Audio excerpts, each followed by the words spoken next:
memberikan fasilitas lingkungan yang mendukung anak-anak untuk bisa meningkatkan skill 16 skill tadi. Jadi kita sebagai orang tua ini lingkungannya, dan lingkungan ini lingkungan pembelajaran kolaboratif. Jadi bagaimana kita bisa memberikan fasilitas lingkungan kepada anak-anak sehingga anak-anak bisa terstimulus gitu, anak-anak bisa memacu, bisa terfasilitasi untuk bisa mempelajari 16 skill tadi.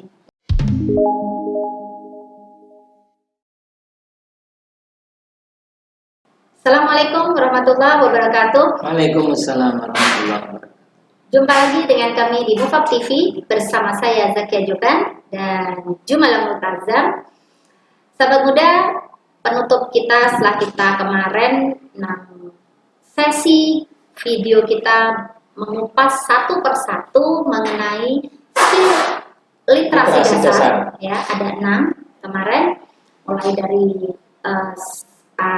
literasi, numerik, scientific literasi, 4 ICT literasi, yang kelima finansial literasi, dan yang keenam cultural and civic literacy. Nah, ketika kita sudah memahami dan memperluas perspektif kita mengenai skill-skill penting yang dibutuhkan anak-anak di dalam pendidikan abad 21, yang sebetulnya skill itu tadi, 6 tadi itu sebetulnya sudah ada sejak dulu, tetapi dengan perkembangan revolusi industri 4.0, perkembangan pendidikan abad 21 ini perspektifnya menjadi lebih meluas dan lebih ditekankan untuk kebutuhan menghadapi zaman. Iya, betul. Jadi lebih meluas dan juga lebih kompatibel.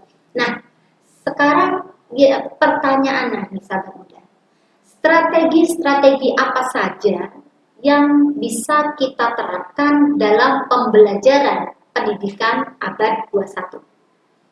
Kita akan sharing ya nanti beberapa tips, dan mungkin ini tipsnya tidak baku dan mungkin tidak hanya ini, bisa banyak sekali tips-tips, strategi-strategi, langkah-langkah untuk pembelajaran abad 21. Tapi ini kita akan sharing ya, kita terus sedikit. Yang pertama adalah kesempatan dan aktivitas belajar yang variatif, tidak monoton. Ya. Terus yang kedua, yang jelas kita memanfaatkan teknologi untuk mencapai atau dalam proses pembelajaran. Yang ketiga, kita pembelajarannya bisa berbasis proyek atau berbasis masalah dalam kehidupan nyata. Jadi anak-anak kita stimulus belajar dari masalah atau dari kejadian-kejadian yang ada di sekitar, dan itu kita buat pembelajaran berbasis proyek. Kalau Pak Jumala ada tambahan? Gini, kalau saya sih secara globalnya begini ya tipsnya, untuk menghadapi abad 21 ini, tipsnya ya bagaimana caranya kita mendidik anak untuk bisa semakin mengembangkan ke-16 skill yang harus dimiliki anak, yaitu literasi dasar yang sudah kita uraikan di 6 video sebelum ini. Terus kemudian adalah soft skill yang nanti akan kita bicarakan di 4C itu. Dan kemudian karakter. Di rumah dan di sekolah mesti kembangkan itu. Mesti klop ya? Iya, karakter itu very important. Berarti kurikulum kita berpacu dengan itu ya Pak ya? Dari 16 skill tadi ya? Iya, dan itu urutannya menjadi terbalik menurut saya.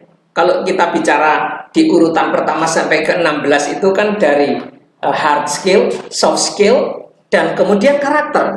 Karakter itu kebalik. Karakter itu utama. Saya waktu mimpin di SMK Telkom, berapa kali saya itu ketika didatangi oleh employer itu tukang rekrut, pemilik perusahaan, itu berapa kali mereka bilang begini, Pak Jumala, saya tidak merisaukan kualitas di SMK Telkom. Nah, tapi untuk apa Bapak tes lagi kok? Dia akan mengadakan tes di sekolah itu. Karena saya ingin mendapatkan orang yang punya karakter terbaik. yang mereka itu. Akhirnya yang paling penting itu ya. Iya. Nah, setelah karakter, kemudian soft skill. Kalau spiritualitas itu mencakup semuanya kan? Spiritual itu lebih ke karakter. Lebih ke karakter karena soft skill hard skill itu dianggap ilmu dunia. Jadi karakter ini di dalamnya ada karakter agama di dalamnya. Nah, setelah karakter soft skill. Nah, ini untuk keterampilan bermasyarakat ini soft skill. Baru hard skill-nya. Nah, bagaimana strateginya?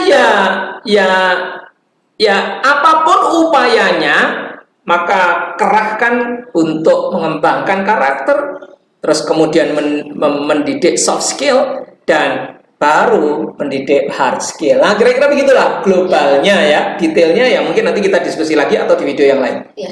Kalau ini Pak, kalau menurut Pak Jumala nih, mengenai strategi keterhubungan antar kurikulum. Kalau tadi Pak Jumala kan menyebutkan ya, kurikulum kita bangun dari 16 itu. Iya. Lalu bagaimana strategi ini berarti kan kita berpikir keterhubungan antar kurikulum tadi kan? Keterhubungan itu gimana maksudnya? Keterhubungan ini jadi anak-anak itu belajar tidak terpisah-pisah. Ketika belajar integrated gitu loh. Iya.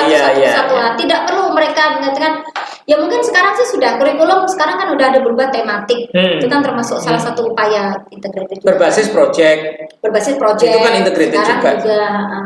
Dan juga fokus pada eksplorasi yang dilakukan sendiri oleh anak, anak sebagai subjek. Dan ini ada hubungannya dengan video kita kemarin. Betul. Bahwa anak harus terlibat sendiri.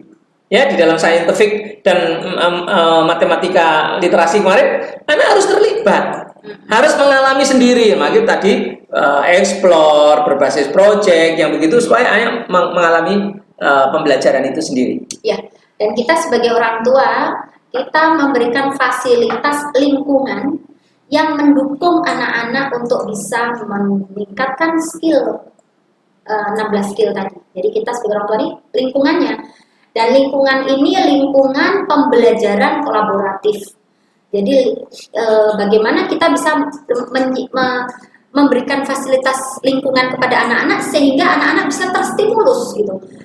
Anak-anak bisa memacu, bisa terfasilitasi untuk bisa mempelajari 16 skill tadi, ya kan? Kalau lingkungannya tidak ada, maka kasihan anak-anak juga kan, mereka akan menjadi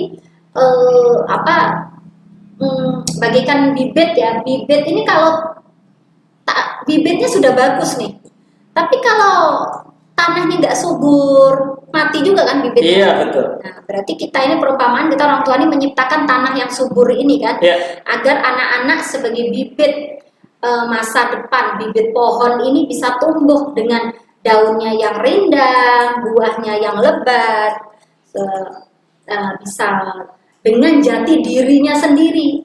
Ya, buah rambutan muncul sebagai buah rambutan, duren ya sebagai duren. Rambutan yang berkualitas, duren yang berkualitas. Tidak perlu disama-samakan dan tidak perlu dibanding-bandingkan. Tinggal kita mau senang duren, mau senang rambutan yang punya karakteristik masing-masing. Gitu. Jadi kita juga tidak perlu membanding-bandingkan anak-anak kita dengan misalkan anak kita pun kelebihan skillnya di bidang ini, anak yang lain mungkin punya kelebihan skill di bidang lain. Dan di situ termasuk nih dengan kita tidak membanding-bandingkan anak kita, ini termasuk juga kita memberikan fasilitas mereka agar mereka bisa tumbuh sesuai dengan karakteristik, keunikan, kelebihan, kekuatan mereka masing-masing. Nah, itu saya menyebutnya student center learning. Jadi anak ini subjek bukan objek. Betul. Gitu ya. Apa maknanya? Mereka akan tumbuh sebagaimana dia diinginkan oleh Allah diciptakan. Iya. Misi penciptaannya. Iya. Jadi ojo didikte karo wong tua dan gurunya. Enggak. Kita nggak perlu membentuk anak kan? Enggak. Tapi kita mengembangkan potensinya, ya. Bentukannya itu ya yang bentuk sebetulnya ya yang menciptakannya sendiri, tetapi kita potensinya kita kembangkan dengan metode student center learning. Student center learning itu meliputi apa? Setidaknya meliputi dua hal. Yang pertama adalah anak biar belajar sendiri dengan caranya sendiri, kita fasilitator. Ya, itu yang pertama. Yang kedua, ke depan mestinya, moga-moga ini didengarkan juga oleh Dignas ya atau kementerian, ke depan mestinya anak-anak itu bisa memilih pelajaran yang dia mau. Itu sudah ada di Finlandia kan? Iya, justru itu maka harus segera kita adopsi. Iya. Memilih pelajaran yang dia mau, yang dia suka, persis seperti Zen. Zen anaknya Bu Zakia, yang ditawari oleh Bu Zakia animasi, dia enggak. Saya DKV aja. Walaupun kita iming-imingi ya. Walaupun diiming-imingi, tetapi anak memilih aku DKV saja. Padahal dia masih SMP. Nah, ini loh yang sebetulnya yang disebut student center learning. Tidak hanya metode mengajarkan saja, yang guru mengajarkan kepada anak. Enggak. Ini baru metode delivery ya.